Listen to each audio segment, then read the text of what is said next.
Bonjour à tous, ici Adrien. Aujourd'hui on est le mercredi 9 novembre 2022 et dans cette vidéo nous allons voir ensemble comment installer GNOME sur Linux Mint. Alors vous allez me dire pourquoi installer GNOME sur Linux Mint?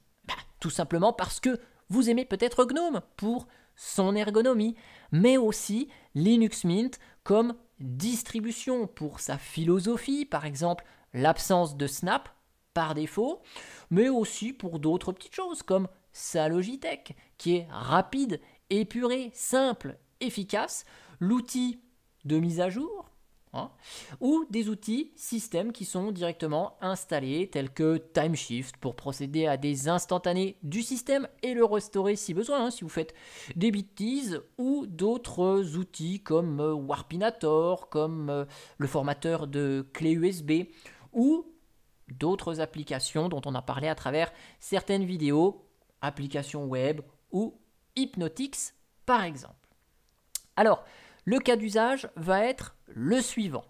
Avoir l'environnement GNOME à notre disposition, mais conserver les applications de Linux Mint Cinnamon. On n'installera pas les applications de GNOME pour ne pas avoir de doublons de logiciels et se retrouver avec deux visionneuses d'images, deux visionneuses PDF ou deux lecteurs vidéo par exemple. Et il y a un méta-paquet qui est préinstallé dans Linux Mint Cinnamon, qui s'appelle Mint Meta Cinnamon. Lui, on ne le supprimera pas non plus, afin de bénéficier des mises à jour, des outils, des nouvelles fonctionnalités qui arrivent dans Linux Mint Cinnamon à chaque fois qu'on passe à une nouvelle version. Voilà. Alors, les prérequis pour effectuer cela, la première chose, c'est d'avoir une Linux Mint à notre disposition avec l'environnement de bureau Cinnamon, puisque Cinnamon est l'environnement de bureau qui finalement se rapproche le plus de GNOME. Ça, c'est la première chose.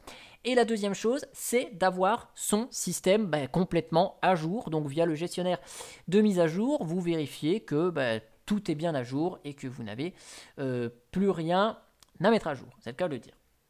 Une fois que ces prérequis sont bien vérifiés, on va s'équiper d'un terminal. Hop, voilà. Et on va, dans un premier temps, installer GNOME. Pour ça, rien de plus simple, sudo apt install. Et on va installer un seul paquet qui s'appelle GNOME Shell. GNOME Shell, ce paquet, permet d'installer quoi? D'installer uniquement l'environnement de bureau avec les composants strictement utiles. Donc là, je valide avec un oui.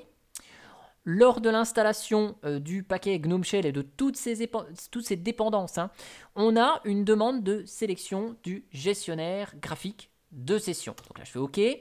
Il me propose soit LightDM, soit GDM3. GDM, c'est le gestionnaire de connexion de GNOME. C'est celui qu'on va choisir ici, puisque par défaut, Linux Mint nous propose LightDM. On garde bien GDM3, on bascule sur celui-là, puisque grâce à lui, on va avoir des fonctionnalités en plus dans l'environnement de bureau GNOME, comme par exemple les fonctions de verrouillage d'écran, de veille. Si besoin, je vous montre ici le temps que ça s'installe dans une nouvelle fenêtre. Si jamais vous avez besoin, pour une raison quelconque, de revenir sur LightDM, vous ferez juste un petit sudo dpkg reconfigure et LightDM ou GDM3. Et donc ça va rejouer cette petite fenêtre qui vous permettra de resélectionner soit LightDM, soit GDM3 pour basculer de l'un à l'autre. Une fois que c'est fait, donc on a GNOME Shell qui s'est installé. On n'a pas d'application de GNOME qui s'installe, c'est parfait, c'est ce qu'on veut. Cependant, on va installer quelques outils supplémentaires. Pour ça, je fais un petit sudo apt install. Et qu'est-ce qu'on va installer? On va installer GNOME extension app, qui est l'utilitaire qui nous permettra d'activer des extensions sous GNOME. Et on va installer quelques extensions qui sont livrées par défaut avec GNOME Shell. Vous allez comprendre vite pourquoi on en aura besoin. Donc, on installe GNOME Shell extension. Et on va installer aussi GNOME Twix Vous savez, c'est GNOME ajustement qui vous permettra de paramétrer un petit peu l'environnement de bureau GNOME. Donc on installe ces 3 paquets, GNOME extension app, GNOME Shell extension, GNOME Twix. Hop, on valide. Et puis, histoire de rendre un tout petit peu plus sympathique GNOME, on va installer 2 extensions avec un petit sudo apt install. Et on va installer GNOME Shell extension App Indicator, qui est l'extension qui nous permettra d'avoir la zone de notification et de retrouver par exemple le bouclier nous permettant de faire les mises à jour. Et c'est grâce à cette extension que vous verrez Telegram par exemple ou d'autres applis qui ont besoin d'une icône dans la barre de notification. Et puis si vous souhaitez utiliser un dock, prenez directement celui de Ubuntu via GNOME Shell extension Ubuntu Dock. Alors il s'appelle Ubuntu Dock, mais en fait c'est la même chose que Dash2Dock, vous allez voir. Donc on installe ces 2 petites extensions et c'est magique. Maintenant on va basculer sous GNOME, il y aura un tout petit peu de paramétrage, on va voir ça ensemble. Donc pour basculer sous GNOME, ça va pas être très compliqué, on va carrément redémarrer la machine. Comme ça on va tout recharger le système et surtout on va démarrer directement sur GDM, l'écran de connexion de GNOME. Sinon, si on se déconnecte uniquement, on reste sur LightDM. Donc là, on va arriver et on va être accueilli directement avec GDM. Donc là, on va sélectionner. Ici, dans la petite roue dentée, la session GNOME, telle qu'on la connaît, elle s'appelle Ubuntu, c'est juste une modification qui est apportée par Ubuntu, mais c'est bien un GNOME normal, vous allez le voir. Ubuntu sur Xorg, si jamais la session Ubuntu ne fonctionne pas, parce que Ubuntu c'est GNOME sur Wayland. Vous avez aussi à votre disposition GNOME classique, mais c'est pas ce qui nous intéresse. Donc là, je démarre directement Ubuntu, donc on va voir la session GNOME. Vous voyez que si vous avez, pour une raison ou une autre, envie de rebasculer sur Cinnamon, vous pouvez quand même depuis GDM. Donc là je me connecte et vous allez voir que je vais arriver directement sur l'environnement de bureau GNOME qui est un petit peu personnalisé comme on retrouverait GNOME sur Ubuntu. Donc là juste je vais régler l'écran puisque je suis dans une machine virtuelle mais il ne m'a pas repris ici la résolution d'écran qui va bien, conserver les modifications, on reviendra ici un petit peu plus tard. Donc vous avez vu, ici, si j'ouvre par exemple le gestionnaire de fichiers, ok, donc là j'ai mon thème toujours Linux Mint, ok, et là vous voyez que j'ai le thème un petit peu Ubuntu. Donc on va personnaliser tout ça. Première chose, on va ouvrir ici extension de GNOME et on va activer l'extension qui s'appelle UserTheme. Vous voyez ici, Ubuntu App Indicator est déjà activé par défaut et Ubuntu Dock aussi. Donc ça, on va le laisser. Je vais garder ça de côté. On va aller dans GNOME Twix ou ajustement. Et donc là, on va aller dans apparence. Et grâce à l'activation de l'extension UserTheme, ici, on a la ligne Shell où on va pouvoir sélectionner quelque chose. Donc ici, vous voyez, j'ai un thème de couleur verte, prédominance verte. Donc pour que le shell de GNOME soit avec des couleurs vertes, ici, je vais prendre un thème qui se rapporte à la couleur prédominante. Donc vu que je suis en vert, je vais prendre le thème olive et je vais bien prendre dark ici. Vous allez comprendre pourquoi. Parce que quand le gestionnaire de mise à jour va se lancer, qu'on va voir le petit bouclier, avec le bouclier ici, en prenant le thème dark, on aura bel et bien les icônes en mode clair du coup. Et donc là vous voyez on a quelque chose de cohérent, on reste sur la thématique verte ici. Bien sûr si vous voulez basculer sur un thème sombre d'application, vous pouvez, on va prendre Mint Y Dark ici, voilà. Et vous voyez là je suis en sombre dans les applications et ça il n'y a pas de souci de ce côté là. Donc ça faites comme bon vous semble ici. Ensuite, si vous souhaitez personnaliser le dock, parce que là on a un dock présenté à la Ubuntu, si vous le voulez en bas, pas de souci. Dans paramètres, vu qu'on a installé Ubuntu Dock, qu'on est sur une base Ubuntu, et bien dans le menu apparence, on a les paramétrages de notre dock. Et donc là, on peut désactiver le mode panneau, on peut le mettre en bas, vous voyez, et puis vous vous retrouvez avec un dock classique, comme vous l'avez sur ma machine, quand vous voyez d'autres vidéos, ça, il n'y a pas de souci. Et puis vous pouvez paramétrer le dock, vous voyez, qui se masque automatiquement. Enfin, vous pouvez paramétrer le dock directement depuis le menu de GNOME, qui de fait est modifié par Ubuntu. Donc ça, vous pouvez modifier tout ça. Et maintenant, certains d'entre vous vont me dire, ah non mais attendez, tout à l'heure là, sur Cinnamon, j'avais des icônes sur mon bureau. Là, je les ai pas, et moi j'aime bien les icônes sur le bureau.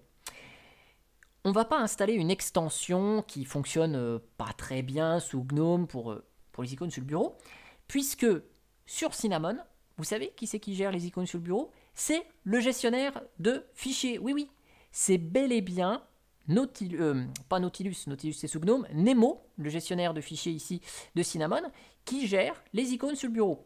Alors pour faire ça, regardez, on va s'équiper d'un terminal et on va lancer la petite commande qui va bien, qui s'appelle GNOME Session Properties. Grâce à cette petite fenêtre, vous voyez, il y a la liste des applications qui se lancent au démarrage de l'environnement de bureau GNOME. Et là, ce qu'on va faire, on va juste ajouter une application qu'on va appeler bureau, vous l'appelez comme vous voulez, peu importe. Et là, il suffit juste de lancer la commande Nemo Desktop. Voilà. C'est la commande qui vous permet d'afficher les icônes sur le bureau. On fait ajouter ici, on ferme ça, et je vous montre ici, si vous faites un Alt F2 pour lancer une commande dans GNOME, que vous tapez Nemo Desktop, hop, vous allez voir les icônes qui arrivent ici. Et donc là, les icônes sont gérées directement avec Nemo. Et effectivement, on n'a pas besoin d'une extension puisque on conserve ici sur notre système les applications de Cinnamon. Par contre, si vous cherchez quelque chose là, dans la barre de recherche, vous tapez documents, vous voyez, on n'a pas ici les suggestions de recherche. Cette recherche fonctionne avec Nautilus, donc le gestionnaire de fichiers de GNOME. Si vous ne voulez pas avoir de gestionnaire de fichiers, et n'installez pas Nautilus, et il suffit juste de définir Nemo, qui est le gestionnaire de fichiers de Cinnamon, directement par défaut pour ces recherches. Et ça se fait comment? Avec la petite commande xdg mim. Et donc là, on va lui dire que par défaut, donc xdg mim default, je veux que mon application, qui est identifiée par nemo.desktop, c'est le lanceur de Nemo, je veux l'application Nemo par défaut. Pourquoi? Eh bien pour le type qui est le suivant, application / et vous tapez x-gnome-saved-search. Voilà, c'est search. Voilà, ça c'est cette fameuse chaîne de caractères définit l'application qui se lancera pour les recherches de GNOME et donc par ce menu activité. Au passage, vous pouvez spécifier inode/directory. Hop, ça c'est pour ouvrir les dossiers. Quand vous cliquez sur un dossier, ça va être Nemo qui va s'ouvrir automatiquement si jamais vous avez installé Nautilus. Et donc là, regardez ce qu'on va faire. On va redémarrer le système et vous allez voir qu'on va redémarrer avec notre environnement de bureau GNOME, bel et bien sur une Linux Mint, mais on va avoir un ensemble cohérent et on a notre environnement de bureau favori qu'est GNOME sur une Linux Mint. Donc là, je vous montre en redémarrant. Le choix Ubuntu est bien conservé. Si vous avez des soucis, vous pouvez lancer Ubuntu sur Xorg. Donc là, vous n'avez pas Wayland. Je vous montre que ça marche aussi au passage. Et vu qu'on a ajouté la petite commande Nemo Desktop, vous voyez que mes icônes sont automatiquement bien sur le bureau. Il n'y a pas de souci, je double-clique dessus. Hop, j'ai mon gestionnaire de fichiers qui se lance. Mon dock, il est là. Il est bel et bien présent. Je retrouve toutes mes applications qui sont installées.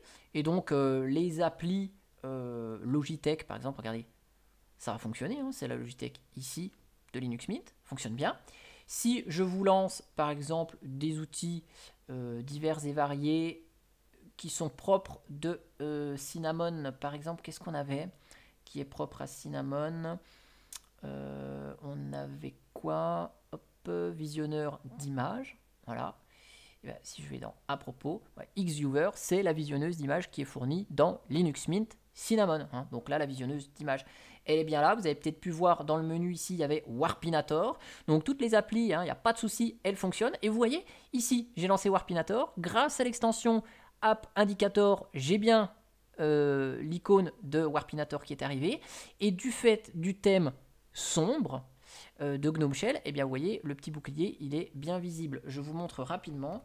Si vous ne mettez pas ici le thème sombre, prenez Olive, je vais redémarrer ici. Non seulement si vous ne mettez pas le thème sombre, hop, voilà, les icônes sont pas très visibles ici, et en plus, vous avez cette fenêtre-là qui est en thème clair, qui est un peu discordante par rapport à la barre ici de GNOME qui est en thème sombre. Voilà. Hein, donc si vous préférez un thème d'une autre couleur, par exemple, vous voyez ici, si vous préférez, je sais pas, par exemple du bleu, vous prenez Yarou Blue Dark, comme ça vous allez avoir la thématique bleue, et puis vous mettez en adéquation avec Mint Y Dark Blue par exemple, et puis Mint Y Blue.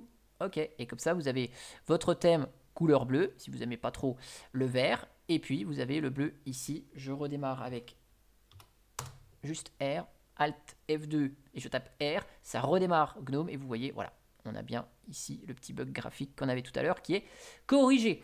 Et on est toujours sur Linux Mint Cinnamon, de base, hein, mais avec l'environnement de bureau GNOME. En tout cas, j'espère que cette vidéo et ce petit tutoriel vous aura plu. Et moi, je vous dis à bientôt pour une prochaine vidéo. Allez, ciao, ciao, bye bye.